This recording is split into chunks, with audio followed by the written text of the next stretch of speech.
The movie opens on New Year's Eve in 2022, and the city of Baltimore is filled with people partying in their apartments or just going about their business. Amidst this chaos, as soon as a round of fireworks goes out, 17 people are shot dead with bullets flying out of nowhere at multiple locations. On the other side of the town, Eleanor Falco, a police officer, is trying to settle a meager squabble at a diner involving an alcoholic homeless woman who refuses to leave the diner when she is paged to reach one of the sites of the shooting. Eleanor arrives at the site, and the police ascertain that all the bullets have been fired from a certain 17th floor apartment in the neighborhood. It is at the precise moment of this discovery the apartment blows up, sending a shockwave of panic among the other residents in the building. All the police personnel immediately rush to the site of destruction. Eleanor, along with one of her colleagues, stands outside the building recording videos of the fleeing residents. There was a possibility that the culprit was in the crowd. Soon, the police and the FBI reach the site and find no trace of the perpetrator. Eleanor, who had by this time climbed the stairs to the 17th floor without a gas mask while resting against one of the walls of the apartment due to ill health, manages to hint at investigating the toilet for any possible evidence of the shooter. Back at the police station, the chief FBI investigator, Jeffrey Lammark, arrives and briefs the department about the task they have at hand, finding out the mass shooter, and explains the things they need to keep in mind while carrying on investigations. He particularly fancies Eleanor, who is prompt to tell him that the shooter is unlikely to strike again and why. We get an insight into the lonely life of Eleanor as she returns home that night. However, very early the next morning, she is summoned by Lammark.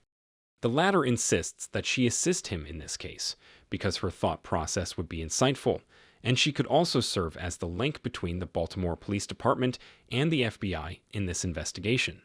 Here, they meet Jack McKenzie, another FBI agent, who would be following them closely in finding the shooter.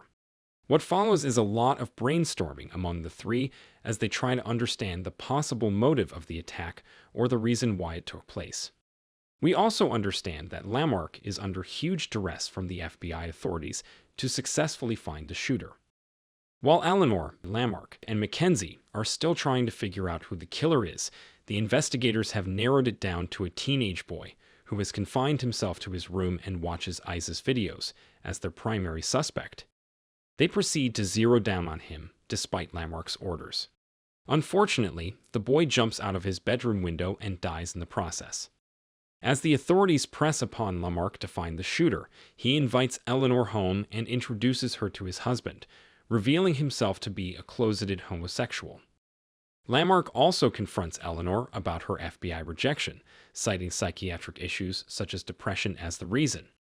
She confesses that she took up a job in the police force to save her from her own self-destructive tendencies.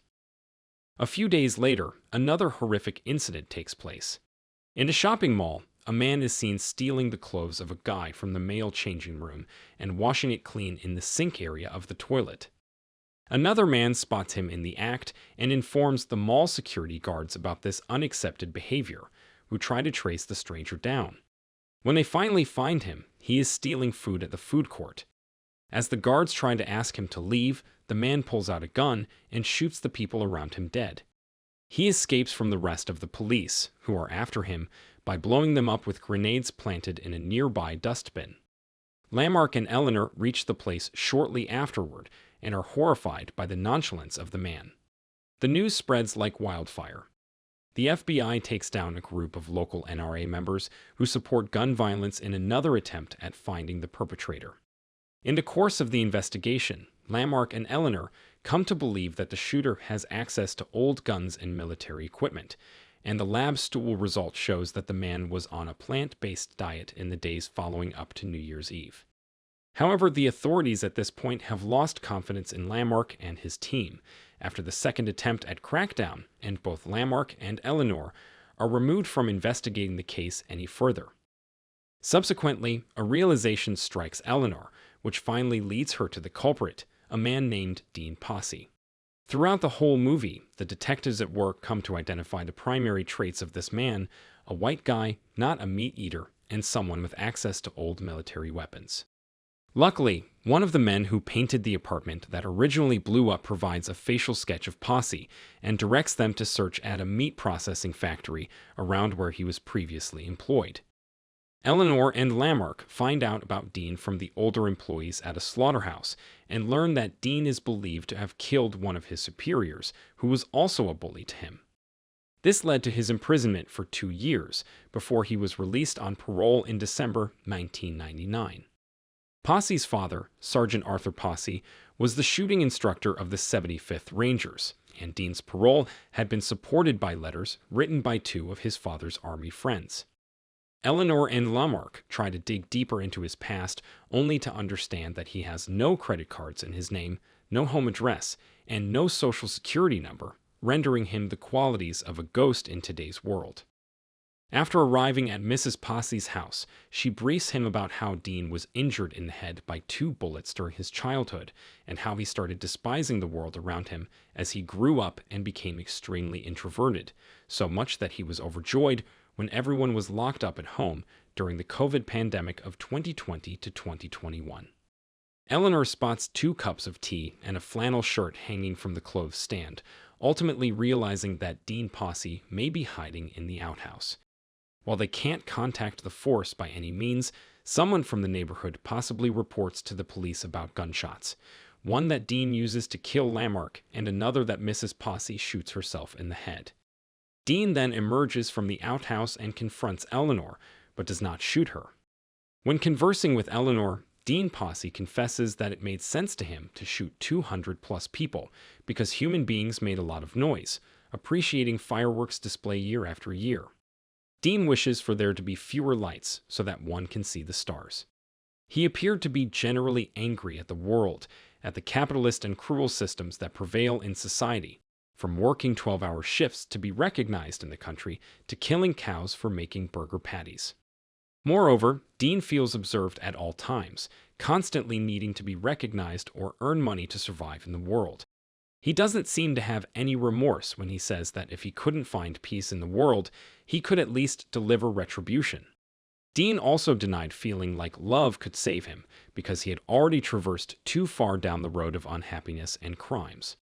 It is likely that Dean Posse is suffering from a chronic mental illness, which led him to commit these crimes in cold blood. Dean injures Eleanor in the head and holds her captive in the outhouse as he prepares to take down the police, killing the first 2 and blowing up several officers when they try to move closer to the outhouse.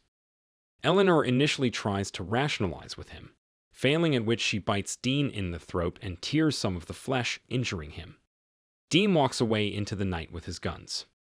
Eleanor desperately frees herself and instructs the police about Dean's whereabouts. They finally spot Dean and kill him in a hail of bullets. The FBI negotiates with Eleanor to keep quiet about Dean Posse's death in a police encounter as not to bring about negative publicity to the department over them, killing a suspect instead of taking him into custody for trial. Eleanor is made a special agent at the FBI, and they also agree to honor Lammark's contributions with a Medal of Valor and direct all his pensions to his husband. The movie ends with a shot of Eleanor walking down the streets of the busy city. If you enjoyed this video, don't be shy to hit the like button, and if you disliked it, hit the dislike button twice, just to be sure. It would be best if you watched the whole movie. Thank you very much for watching. Please subscribe for more videos like this.